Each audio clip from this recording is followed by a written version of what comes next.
Well, this leads our bulletin. She's denying links to alleged cigarette smugglers and says the lockdown tobacco ban will remain in force. Cooperative Governance Minister Nkosazana Dlamini-Zuma is sticking to her stance that not allowing people to smoke will hinder government's attempt to fight the coronavirus. She's been backed up by Health Ministers William Kize. The pair briefed the National Council of Provinces today on government's response to the pandemic. Now, Lindsay Dentlinger is following the story for us. She joins us live from Cape Town. So, Lindsay, what's Minister Dlamini-Zuma saying about her reported ties to alleged tobacco smuggler Adriano Mazotti, and why is she so adamant that smoking won't be allowed under lockdown level 3? Good evening, Shahan. Well, the minister saying firstly that she is no friend of Adriano Mazotti, and this is in response to claims that she has links to alleged cigarette smugglers, and she was posed that question by MPs, in which she shut down fairly quickly, saying that if anybody is guilty of such things, they should be arrested, and then going on to explain why she is of the view that the tobacco ban continue even when the country moves to level 3, and she says this is purely for health reasons. She says there's no case to be made for smoking. She says in communities where people can't afford to smoke their own cigarette, up to 5 people can share a cigarette. And she quoted from a World Health Organization research saying that even in the short term, by smokers not smoking, they already improve their lung capacity and have better blood flow. And she says in all probability, if a smoker presents with COVID-19 at a hospital, they might require extra special interventions and ventilation, which ordinarily non-smokers might not need to. And that's where she left it, saying she was ready to go to court and for her lawyers to present those arguments. Let's take a listen to what she told the MPs today. I'm not Mazotti's friend. And secondly, if anyone is doing crime in South Africa, they must be arrested. Whatever crime, whether they are a crime on cigarettes or crime on what, those people who are doing crime must be arrested. Now, in terms of tobacco, I would go to town about tobacco, but I won't go to town very much because the matter is in court as we speak. But let me say that COVID-19 is a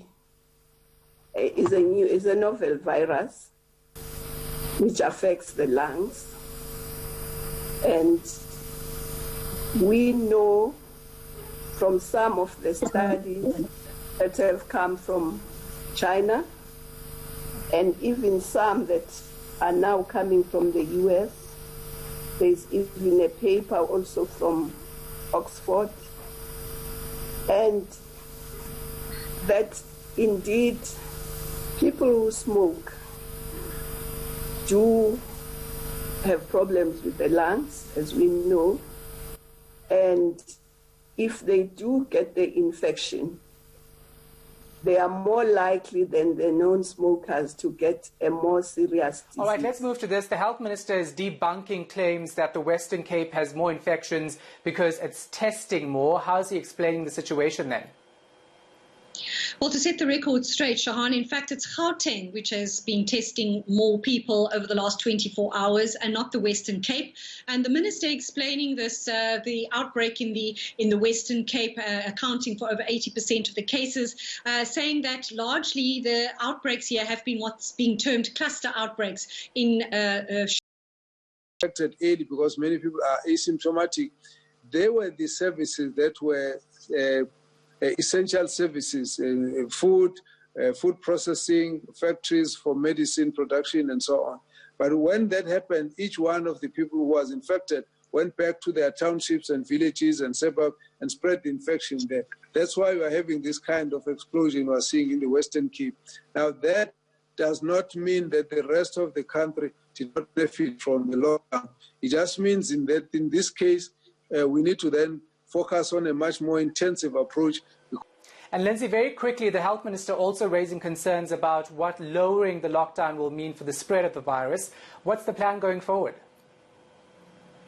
So Shahani has presented Parliament with a list of so-called hotspot areas, municipalities, districts where there are concerns. A team of clinicians and other health workers dispatched particularly to look after and to keep watch over those particular hotspots and to report back as to what's happening. And should it be found that those hotspots are not responding as one would want them to see it, one would want to see in terms of keeping the infection rate down, those particular hotspots might revert to a higher level of lockdown to ensure that those areas are better protected and that the infection rate comes down. Again, here's the Minister explaining what will happen.